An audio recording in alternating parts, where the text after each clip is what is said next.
last patrol car pulled away, the ranch sank into a hollow kind of stillness, the kind that follows disaster, not relief.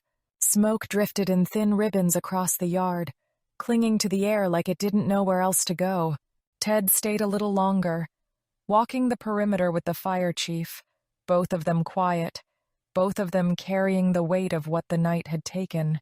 Rhonda and Brooke kept the remaining horses calm, bedding them down in the temporary stalls the way you tuck in children after a nightmare. Frank hauled extra buckets and hay from the guest house barn, determined to make the animals feel secure despite everything that had been lost. We didn't talk much. There wasn't anything left to say. By the time Ted finally stepped onto the porch beside me, his shirt still carried the scent of smoke and scorched pine. He pressed a hand to my shoulder, steady and grounding. "We rebuild," he murmured. Not as a promise, but as a fact. I nodded, though my body felt like it was made of the same ash drifting across the yard. We stood there for a long moment, letting the night settle around us and letting the worst of the adrenaline fade. The ranch wasn't quiet. It was waiting.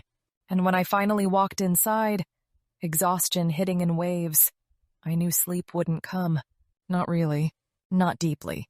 But I changed into clean clothes, wrapped myself in my robe, and sat for a moment at the edge of the bed, long enough to feel the weight of everything without being crushed by it. Then the wind shifted. A low hum rolled across the fields.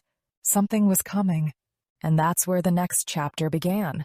Outside, the cottonwoods shivered in a wind that hadn't been there a minute ago. A storm was building somewhere over the ridge, lightning flickering behind the clouds, thunder rolling so far away it almost sounded like the land groaning. The phone rang. Ted. His voice came through rough but steady. "You all right?" he asked, still a hint of worry in his voice. "I'm tempted to hire a security crew for nights until this circus is over," I said, frustration edging into my tone. "Hold fast, Charlie girl. As I said earlier, Vista Hills accounts are unraveling faster than they can hide them. Shit's about to hit the fan. Karen's mother has been charged with kidnapping and illegal possession of a firearm, among other charges, and something tells me Karen isn't done yet. So don't go anywhere. I'll be there in an hour. Oh, and Charlie, whatever you do, don't confront her at all." I sighed. "Don't worry, Uncle Ted, I won't." When the call ended, I stepped outside.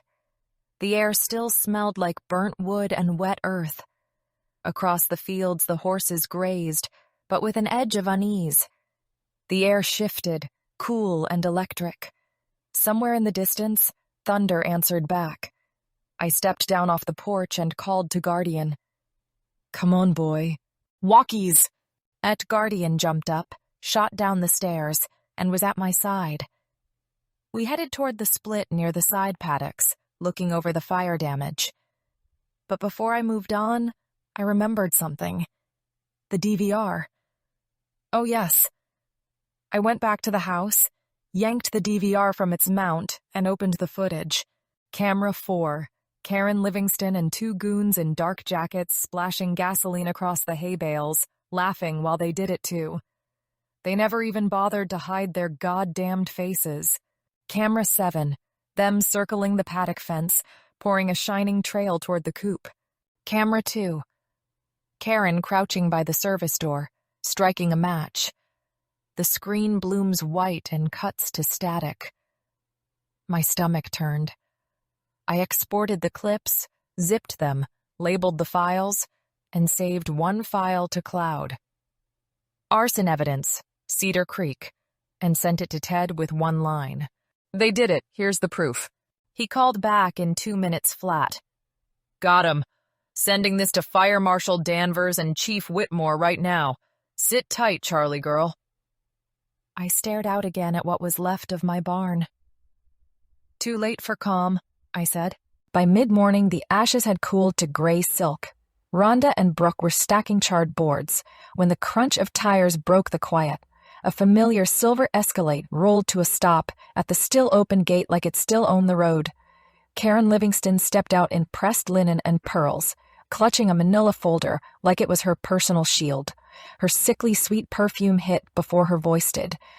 Oh dear, she drawled. Such a shame, old barns, you know. Probably faulty wiring.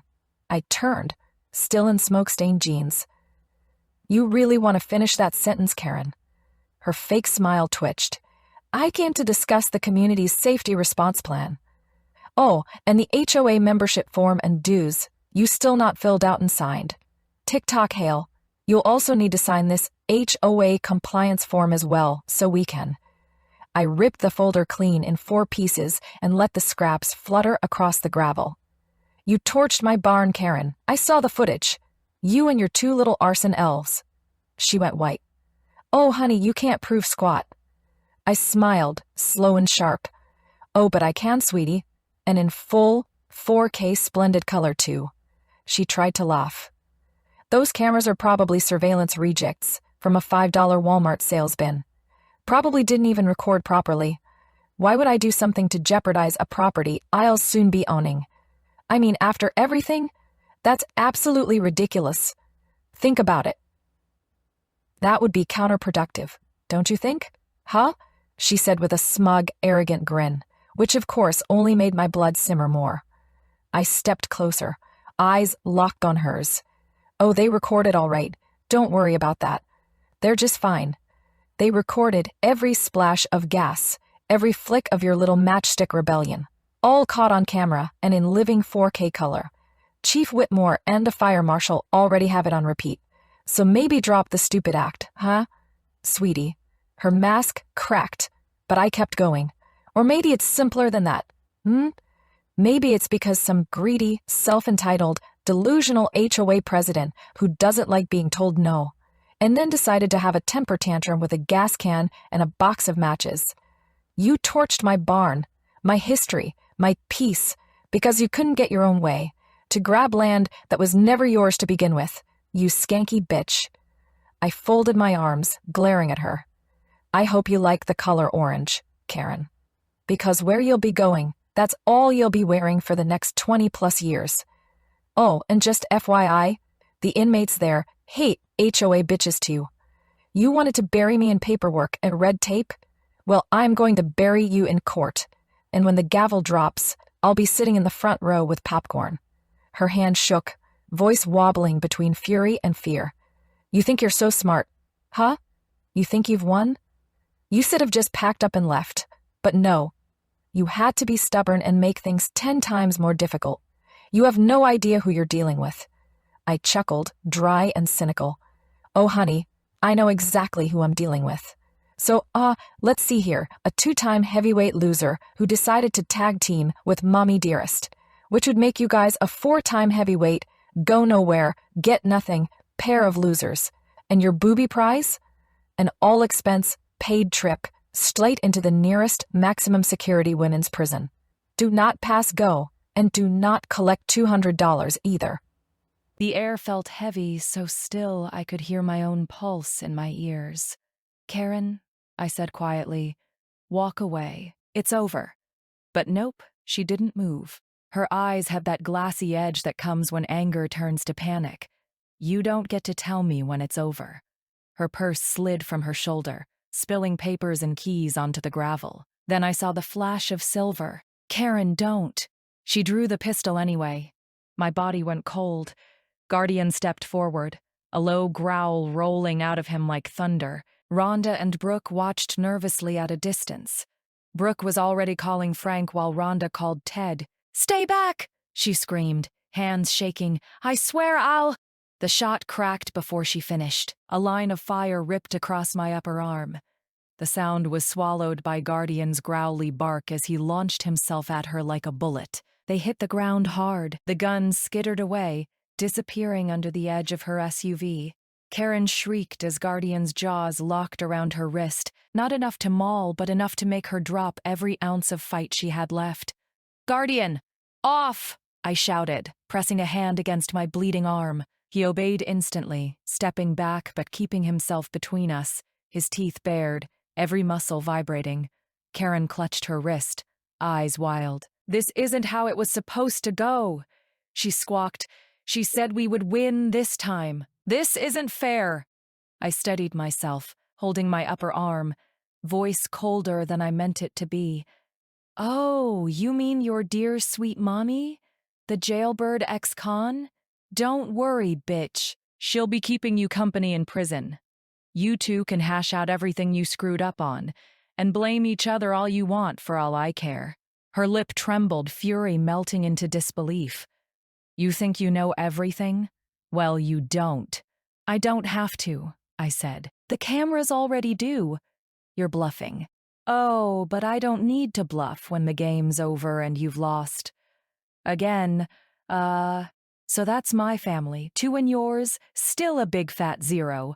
Sirens cut through the air. Kyle Whitmore's cruiser skidded to a stop at the end of the drive, followed by another deputy's cruiser. Red and blue lights flashed off the metal fence rails. Brooke came running from the paddocks, pointing toward the SUV. "The gun! It slid under there! Stay back, Brooke!" I called, and she did, just as Kyle drew his weapon. "Karen Livingston!" he barked. "Hands where I can see them!"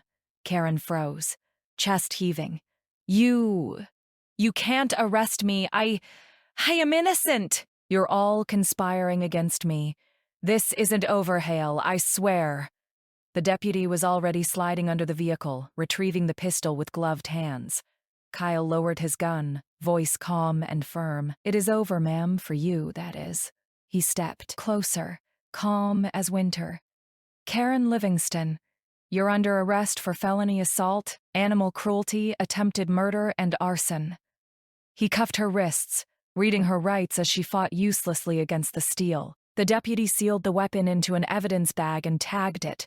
Ted's truck came roaring up seconds later. He was out before it stopped, scanning me from head to toe. "Where'd it hit you?" "Arm, just grazed, though," I managed, the world still spinning. He exhaled, through and through. "Thank God." He knelt beside Guardian, rubbing behind his ears. "You just saved her life, soldier." Rhonda sprinted from the house, still clutching her phone. "Don't worry, Charlie. The ambulance is 2 minutes out." I nodded, barely hearing her. Karen was shouting from the back seat of the cruiser, her voice breaking against the closed window. I looked down at Guardian. "You did good, boy," I whispered, hand trembling against his fur. "You did really good." Frank's truck came to a screeching halt beside Ted's truck. He ran over to Ted and me sitting in the back of the ambulance. I grinned at Frank. "You missed the grand finale, Frank.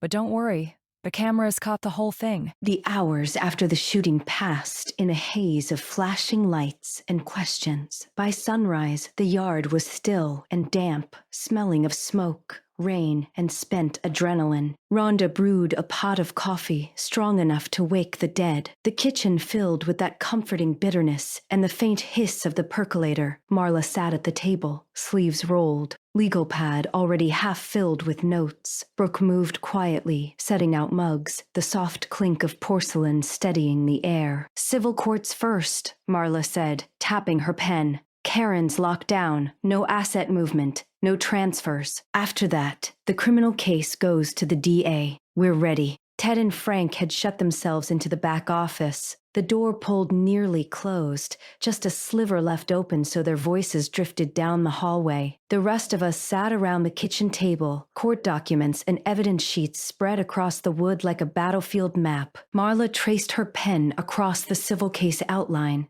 Brooke organized freeze order paperwork. Rhonda paced in tight lines behind us, jittering with tension. I sat at the head of the table, listening to the muted cadence of Ted's interview. 3 faces filled his laptop screen. People whose lives had been broken long before Karen Livingston ever drove up my driveway. People crushed under Margaret Livingston's Hickory Ridge HOA. The first voice that carried out of the office made all of us fall silent. Winnie Franklin. Her voice trembled even through the thin door. "George tried to fight it," Winnie said softly.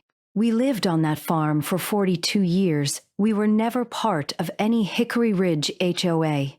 We weren't under their authority. But they came anyway." Her breath wavered. "They hammered survey stakes right into our pasture, told us we were being absorbed into their development, sent letters, threats, false liens. Fines." Sharply, George fought until he couldn't anymore. She exhaled, broken. She didn't just steal our home or our land. She stole my husband's livelihood, his hopes, his dreams, and finally, his life.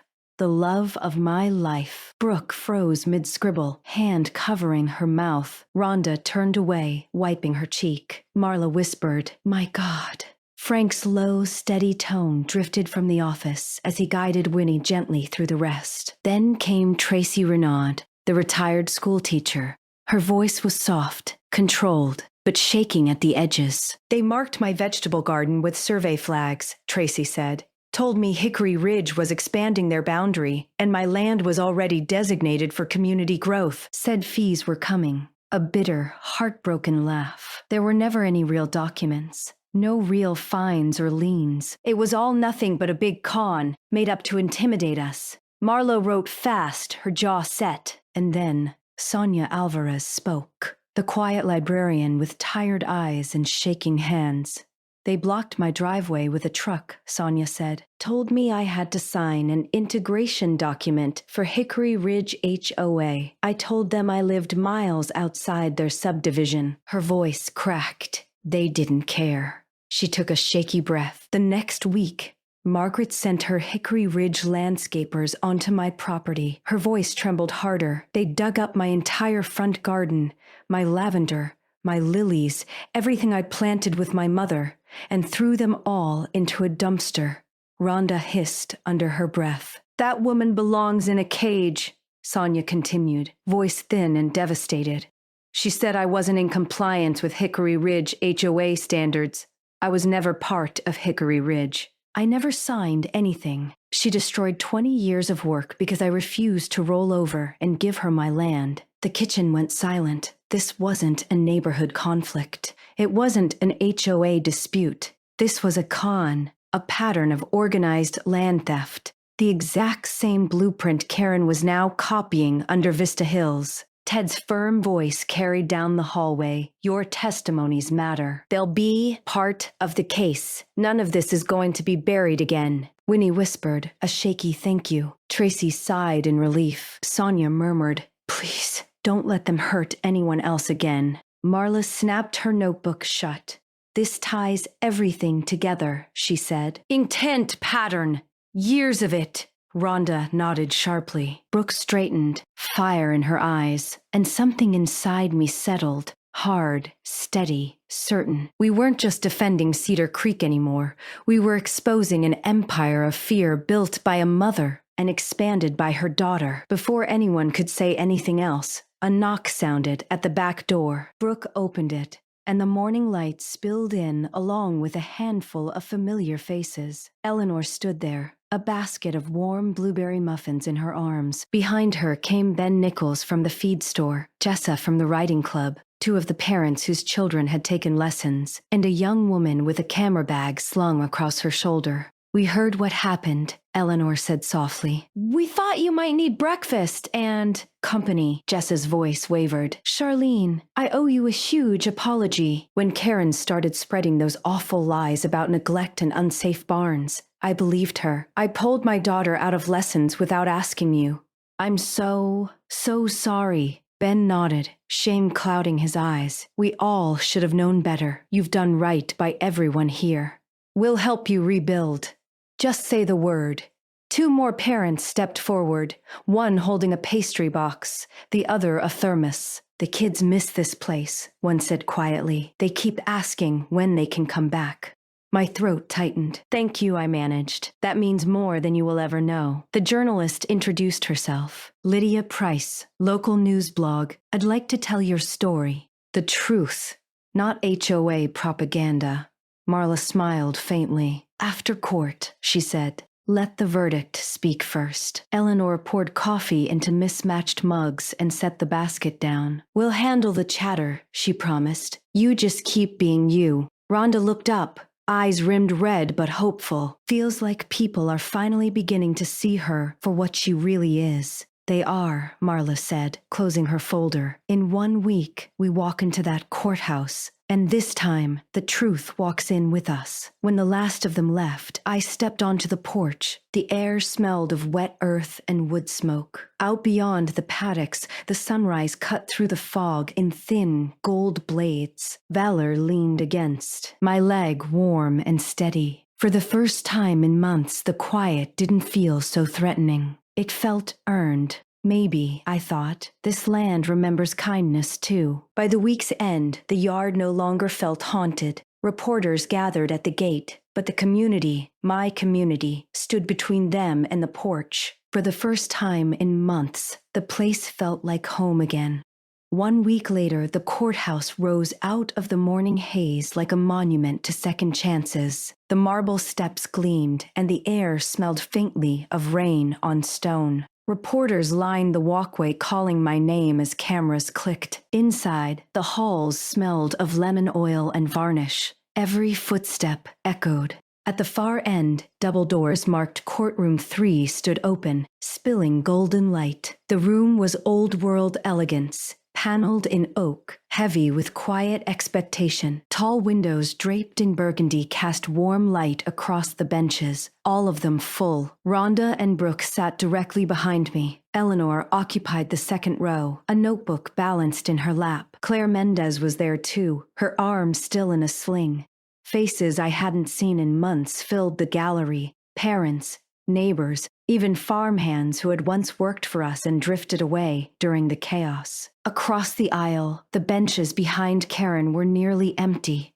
2 HOA members sat stiffly, avoiding her eyes. She noticed. Her smile faltered for the briefest moment before she forced it back into place. The bailiff's voice rang out, "All rise!" Judge Dennis Harland entered, tall, composed, silver hair glinting under the lights. He had a no-nonsense demeanor, and eyes so serious you'd swear he could see straight through you without even trying. The rustle of the crowd stilled as he settled behind the bench. Marla rose, voice smooth but sharp. "Your Honor, this is not about a neighbor dispute. This was a deliberate campaign to illegally annex, devalue, and steal private property." One by one, she laid the evidence on the table. The survey, the forged annexation, the drone fragments, the tampered utilities, the contamination reports. Each folder hit the wood with the sound of certainty. Karen leaned toward her lawyer, whispering, until the judge raised one finger. The room fell silent again.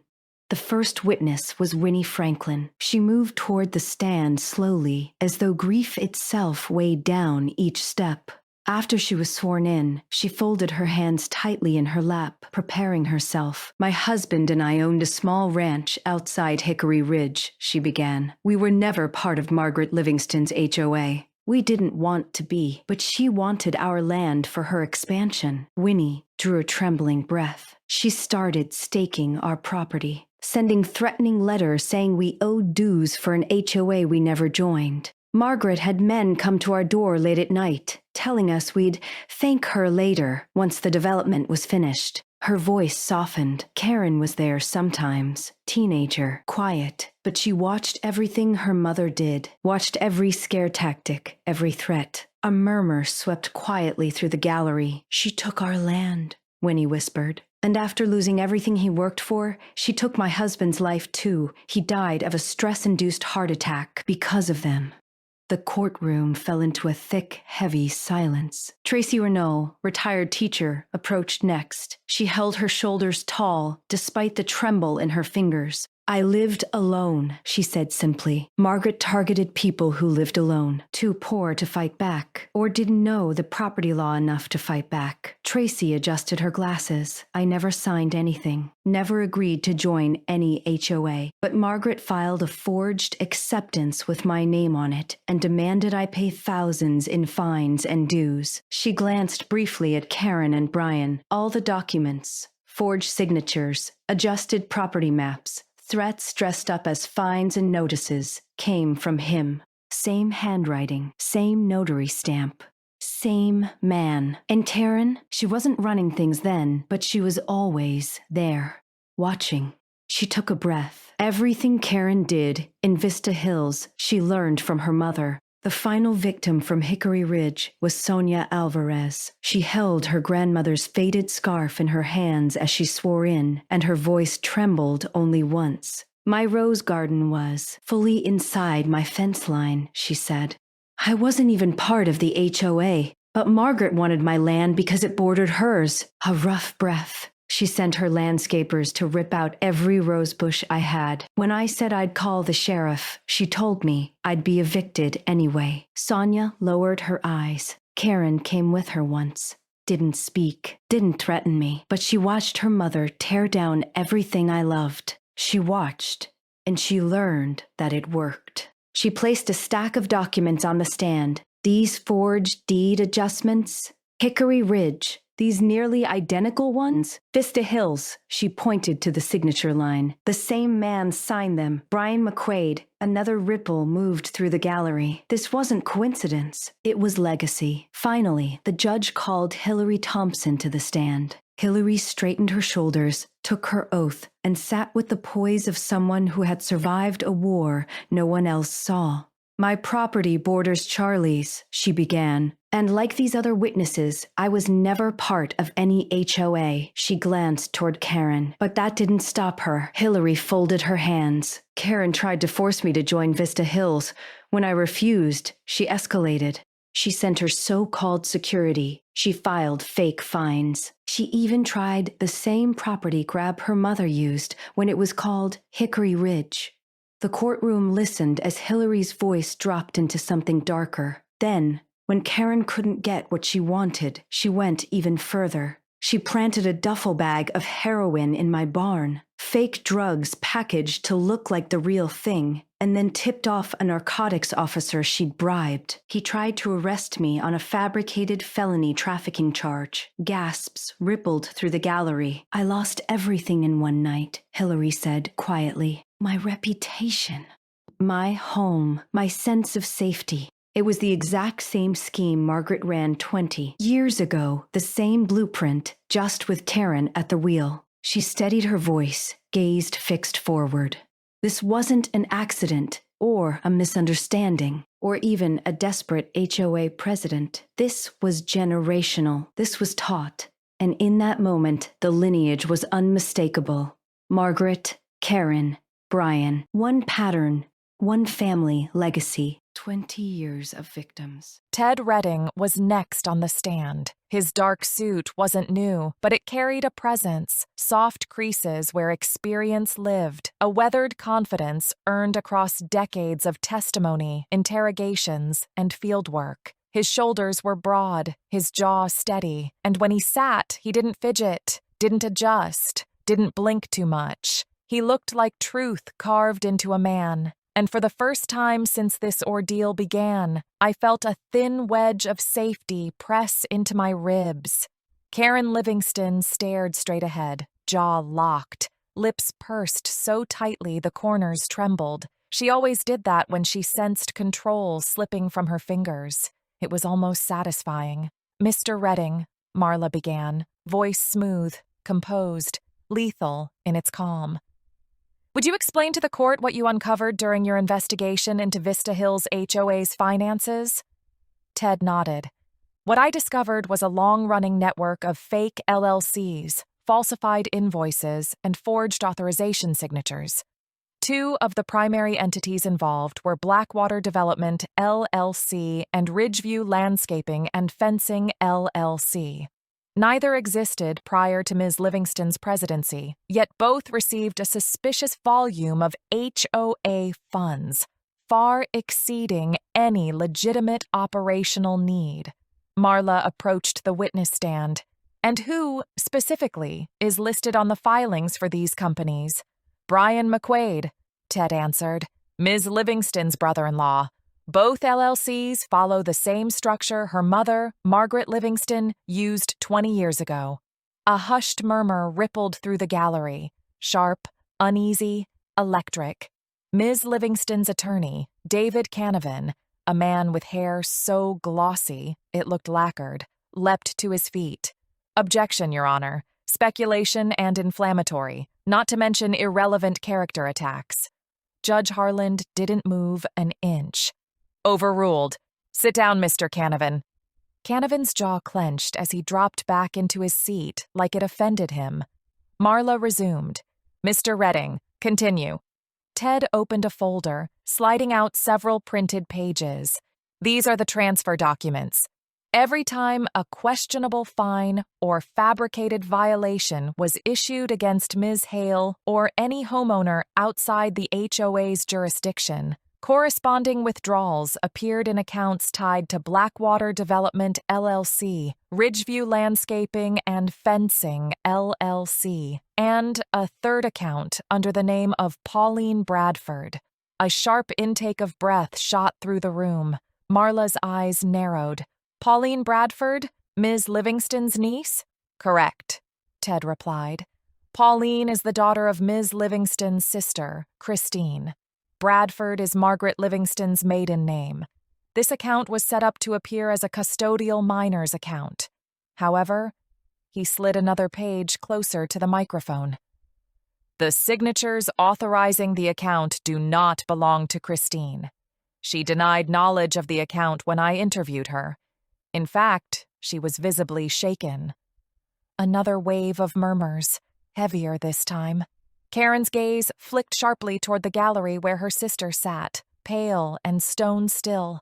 Mr. Redding, Marla continued, can you explain how you determined the signatures on these transfer documents were forgeries?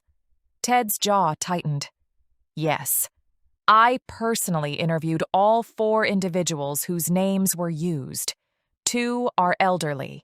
1 was in the hospital recovering from open-heart surgery the week the authorization was supposedly signed. And the 4th, he paused, letting the silence sharpen, had passed away months before the date on the document. The gallery erupted in a chorus of shocked whispers. Order! Judge Harland barked. Silence dropped like a curtain. And regarding the repeated presence of HOA security personnel on Ms. Hale's land, Marla pressed, voice razor-sharp now. What did you determine their purpose to be? Ted folded his hands. The personnel were not dispatched for security. They were there to create the appearance of jurisdiction, to intimidate Ms. Haley into surrendering acreage, and to fabricate violations. Those violations were used to justify liens that pumped money back into Blackwater Development LLC, Ridgeview Landscaping and Fencing LLC, and eventually into that account under Pauline Bradford's name, all of it feeding the same pipeline. My hands were cold against the table, not from fear, from rage.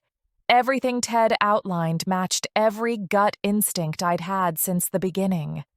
No further questions, Marla said, stepping back. Judge Harland glanced toward the defense. Mr. Canavan? The greasy lawyer rose with a smug little smile, smoothing his tie as though preparing for a performance. Mr. Redding? He began with exaggerated politeness. You're a retired homicide detective, are you not? I am, Ted answered. Not, he emphasized. A forensic accountant? I've handled cases involving both homicide and financial fraud, Ted replied evenly. Right, but would you agree that financial paperwork can be confusing, easily misinterpreted, especially by someone outside the field? Ted didn't blink. Not when the same 2 LLCs receive money every time fabricated fines are issued. Not when forged signatures belong to hospitalized patients, elderly residents, or deceased individuals. And not when the endpoint account is hidden under a minor's name without parental knowledge. No confusion there. A soft ripple of laughter fluttered through the gallery. Even Judge Harlan's mouth twitched. Canavan straightened. So you expect this court to believe my client, a community volunteer, masterminded an elaborate scheme worthy of a crime thriller? Ted finally turned fully toward him. I expect this court to believe the evidence, and the evidence shows Ms. Livingston didn't mastermind it. She replicated it. She continued the system her mother built. Karen Livingston jerked as if struck. Objection! Canavan barked. Speculating about family history. Overruled, Judge Harland cut in. "You opened that door, Mr. Canavan." Desperation began slipping into Canavan's tone. "Mr. Redding, you've known Ms. Hale many years. Would it be fair to say you might be biased in her favor?" Ted leaned in, voice low but powerful enough to thrum through the room. "My bias," he said, "is for the truth, for evidence, for the law, not for whoever yells the loudest or files the most fraudulent liens." The court reporter even looked up. Canavan swallowed. No further questions. Ted stood, gathering his folder. As he stepped down, he passed directly beside Karen Livingston. She stared forward, hands clenched so tightly her knuckles whitened. She didn't look at him. She couldn't. Because the moment he raised his right hand and swore in, the dynamic shifted. She had stopped being the predator and became the one caught in the open, under the lights, with nowhere left to hide. The next witness was escorted in by 2 deputies, not because he posed a threat, but because Judge Harland wanted zero ambiguity about his status. He wasn't a respected officer anymore. He was a disgraced one, the kind who had traded his badge for envelopes of HOA cash.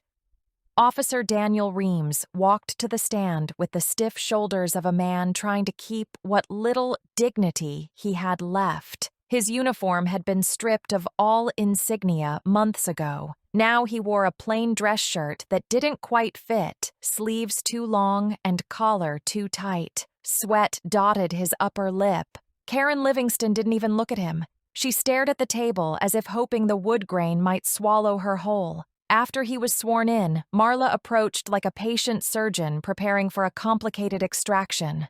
"State your name for the record." "Daniel Reams." His voice was small, a shadow of what it used to be. "And your former occupation?" "Patrol officer, San Mateo County Sheriff's Office." "Former," Marla repeated with gentle emphasis. "Why former?"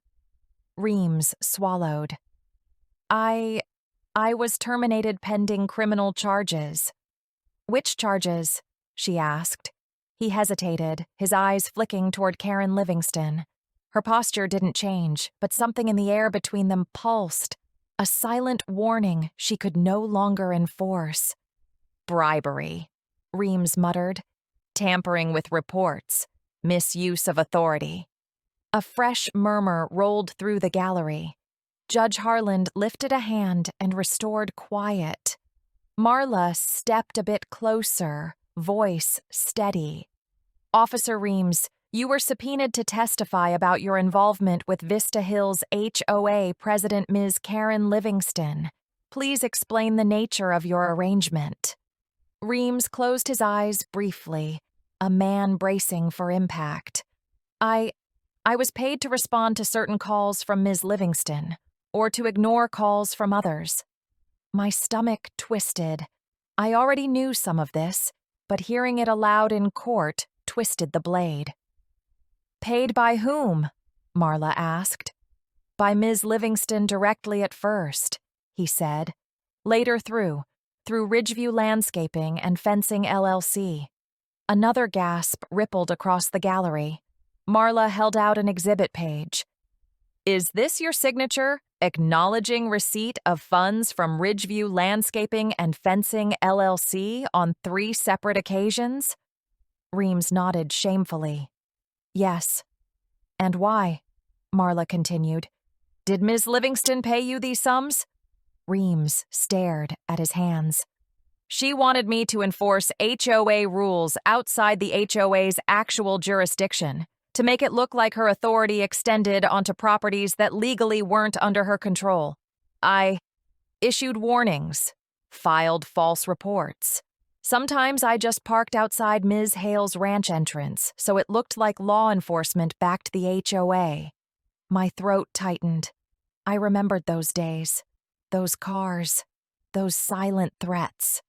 Marla's voice sharpened. "Did Ms. Livingston ever request you to detain, harass, or intimidate Ms. Haley in any way?" Reams hesitated, long enough that Judge Harlan's eyes narrowed. "Yes," he finally whispered.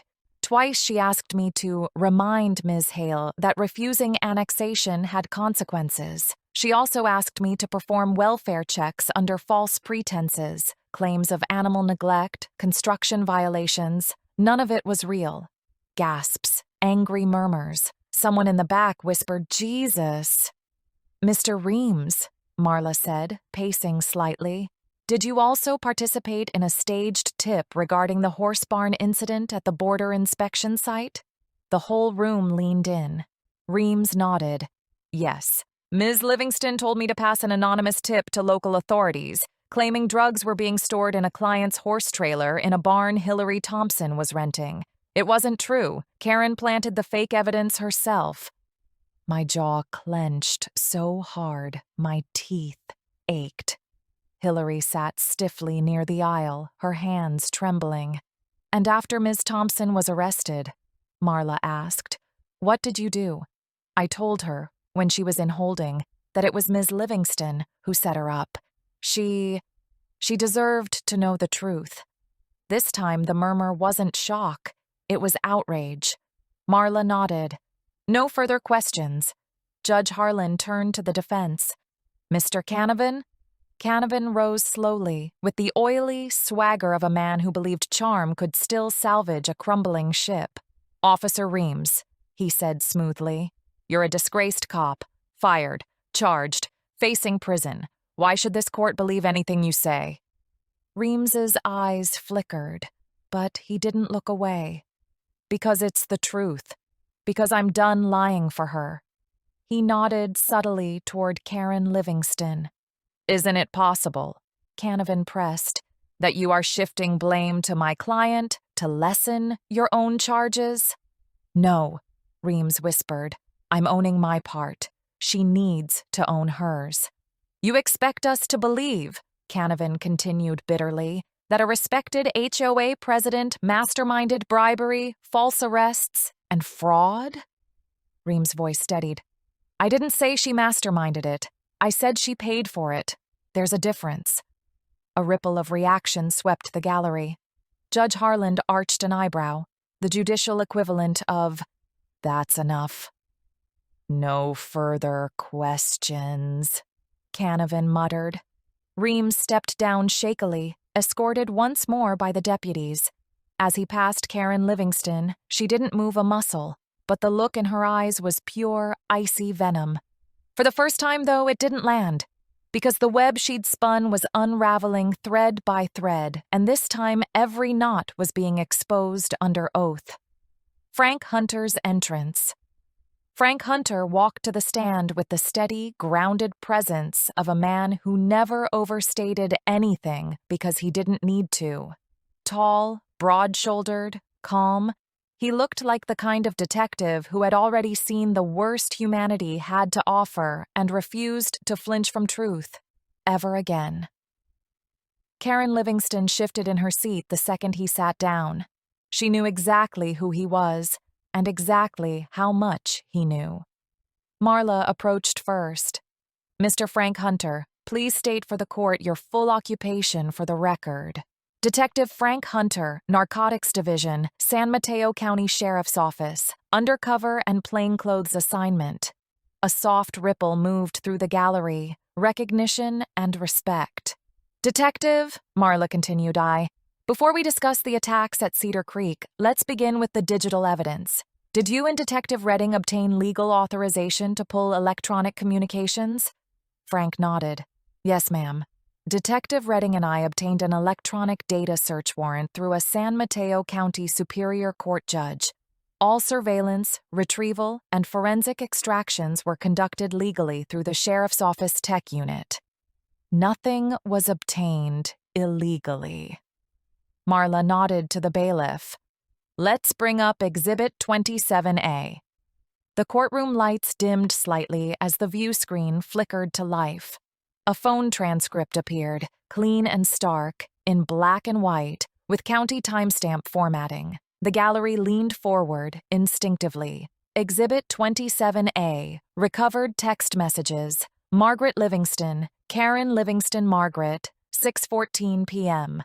/ the black and white one, scare the staff. Karen, 6:15 p.m. Alfie, the barrel racer? Margaret, 6:16 p.m. Yes, make the sisters run. Karen, 6:20 p.m. What about the chestnut mare? Margaret, 6:21 p.m. Poison her. Break Charlie's resolve. Margaret, 6:22 p.m. She'll fold. Karen, 6:24 p.m. She better. Karen, 6:29 p.m. And Charlie herself? Margaret, 6:30 p.m. Grab her. Gunpoint if you have to. Karen, 6:31 p.m. That'll make her sign? Margaret, 6:32 p.m. Yes, annexation and property transfer, before sunrise. Muted gasps rippled through the gallery. Shock, disgust, disbelief. Judge Harlan's expression hardened, his jaw tightening as he read each line. Marla stepped forward. Detective Hunter, can you confirm for the court the accuracy of these messages? Yes, these are the unaltered transcripts pulled directly from the seized devices under the warrant. And to your knowledge, these messages refer to 3 separate horses at Cedar Creek? Correct.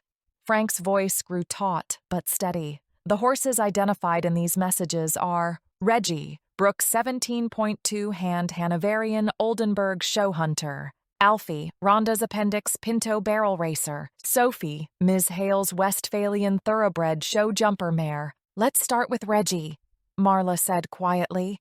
Frank nodded. Reggie survived. His slashing wounds were deliberate but not fatal. A warning attack meant to intimidate Ms. Hale's staff and destabilize daily operations. The hired hand admitted Ms. Livingston paid him to leave a message. Brooke stiffened behind the plaintiff's table. And Alfie? Marla asked.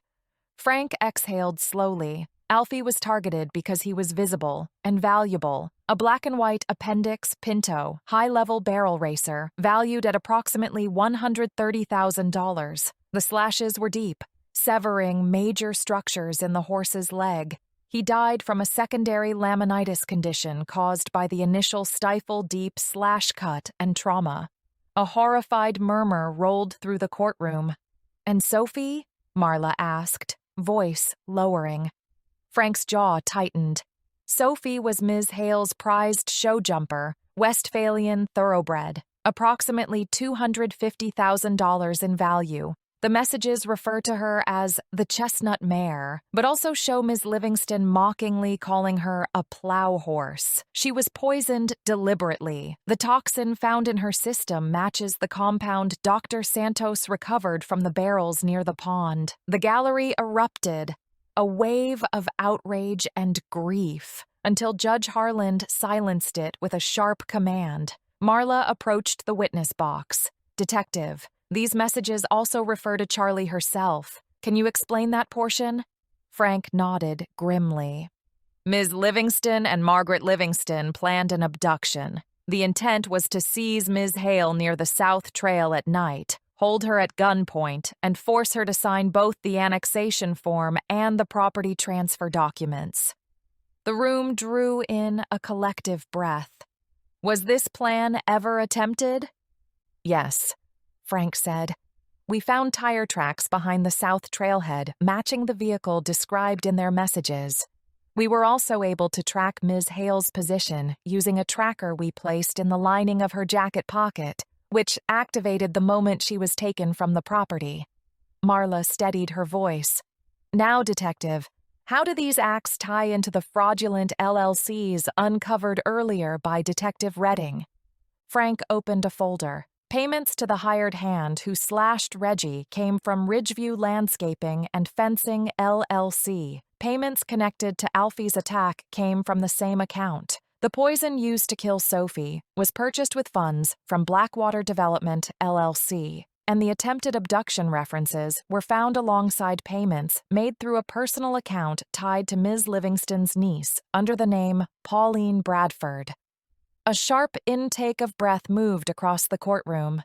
Detective Hunter, Marla asked, voice heavy, in your expert opinion, were these isolated acts or a coordinated pattern? Frank met Judge Harlan's eyes, then the gallery's, then Karen's. Coordinated, he said. Planned, premeditated, and financially motivated. Everything. The slashing, the poisoning, the boundary stakes, the abduction attempt ties directly back to the fraudulent LLCs and the Livingston Communications. This was an organized effort to force Ms. Haley to surrender her land. The silence that followed was electric. "No further questions," Marla said softly. Judge Harland turned to the defense. "Mr. Canavan?" Mr. Canavan rose shakily. "Detective Hunter, isn't it possible you misinterpreted the intent behind these messages?" Frank didn't blink. "There's no misinterpretation here. Horses died. A woman was targeted. A ranch was sabotaged. And every act lines up with the messages and financial trails." Canavan swallowed. "No further questions?" Frank stepped down. Karen shot him a venomous glare as he passed, yet beneath it was something much smaller, much colder. Fear. Lionel Marshall took the stand with the calm, methodical presence of a man who dealt in exactness for a living. Clean shirt, pressed khakis, the quiet confidence of someone who could tell you where every inch of a property truly belonged, and who wasn't about to let anyone steal a single foot of it. Karen and Margaret stiffened the moment he swore in. They both knew precisely how dangerous this witness was to their plans. Marla approached. "Mr. Marshall, please state your qualifications for the record." Lionel Marshall, California Certified Land Surveyor, License 78412, 31 years in practice. I perform legal boundary surveys, plat map preparation, digital geospatial overlays, aerial mapping, and official survey stamping. A murmur of respect moved through the gallery. "Mr. Marshall," Marla continued, "before we discuss the fraudulent plats submitted by the Vista Hills HOA, did you conduct your own surveys on Ms. Hale's property?" Lionel nodded. "Yes. At Ms. Hale's request and at Mr. Redding's recommendation, I completed a full, up-to-date, certified survey of Cedar Creek Equestrian Center. I also performed a secondary, independent survey of the adjoining Alexander Ranch." Marla gestured. "Describe that process for the court." Lionel almost smiled. "I was there at daybreak the next morning, brought everything I needed: GPS receivers, theodolites, 3D laser scanners, and a 4K drone for aerial mapping. Gear that looks like a moon landing to most people." The gallery chuckled softly. "I ran lines from corner to corner, cross-checked legal descriptions to physical pins, verified topographic markers. I flagged each legitimate corner in bright survey tape. Looked like the land had decided to put on earrings. The drone mapped every paddock, lane, ridge, and tree line. By dusk, I had 2 sealed, stamped reports in my hands." He glanced toward the plaintiff's table. "Both properties are outside Vista Hills by a country mile." "They always have been." Marla nodded slowly. "And now, Mr. Marshall, let's compare that to what the HOA submitted." She signaled to the bailiff. The lights dimmed. The view screen brightened, revealing a plat map with Lionel's stolen stamp and forged signature. But the map itself was worse. A long, narrow red corridor stretching out of the Vista Hills subdivision like a vein, snaking across 2.5 miles of land it did not own until it connected directly to Cedar Creek's northern boundary. The gallery erupted in horrified whispers. Lionel pointed calmly. "This is not my work. Vista Hills is nowhere near Cedar Creek or the Alexander Ranch. This corridor's entirely fabricated. Someone extended the HOA boundary across multiple unrelated parcels to create the illusion of continuity." "In plain terms?" Marla asked. "They drew a fake annexation bridge," Lionel said.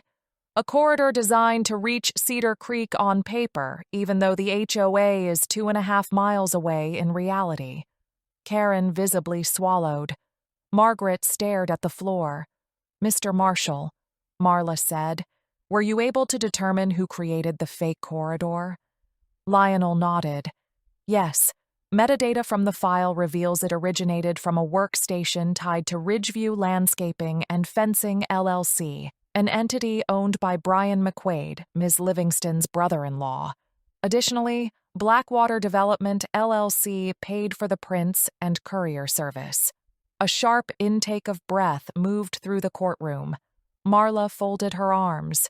Mr. Marshall, what specific elements of this plat map are fraudulent? First, my stamp was copied without authorization. Second, my signature was forged. Third, the county grid numbers were altered. Fourth, the parcel continuity lines are drawn illegally, connecting properties that do not share borders. Fifth, easements and right-of-way lines were redrawn to suggest the HOA has access through land it does not own. The judge leaned forward slightly, furrowed. Would any experienced surveyor mistake these lines for legitimate? No, Lionel replied firmly. This is intentional manipulation. Whoever altered this map knew exactly what they were doing. This wasn't a mistake. It was a strategic attempt to make it appear that Vista Hills had the right to annex Cedar Creek. The courtroom buzzed. Even Canavan looked ill. Mr. Marshall, Marla asked, in your professional opinion, how serious is this level of falsification? Lionel didn't hesitate. It's one of the worst violations I've seen. Using a stolen survey stamp, forging signatures, altering county plat overlays, and submitting them for annexation is felony-level survey fraud. This is land seizure by deception. A cold wave settled over the room. No further questions, Marla said quietly. Judge Harlan turned toward the defense. Mr. Canavan? Mr. Canavan rose, but the color was gone from his face. Mr. Marshall, is it possible someone other than my clients used that workstation? Lionel looked at him without blinking. No, the login credentials used to modify this map belong to Mr. McQuaid, and the alterations match the verbal claims Ms. Livingston made to Ms. Hale during her attempted porch annexation. This was coordinated, intentional, and fraudulent. Canavan sank back down. No further questions. Lionel stepped down from the stand. Karen didn't look at him. Margaret couldn't, because in one calm, methodical testimony, Lionel had dismantled the very foundation of their entire land grab operation, exposing it as the criminal farce it always was.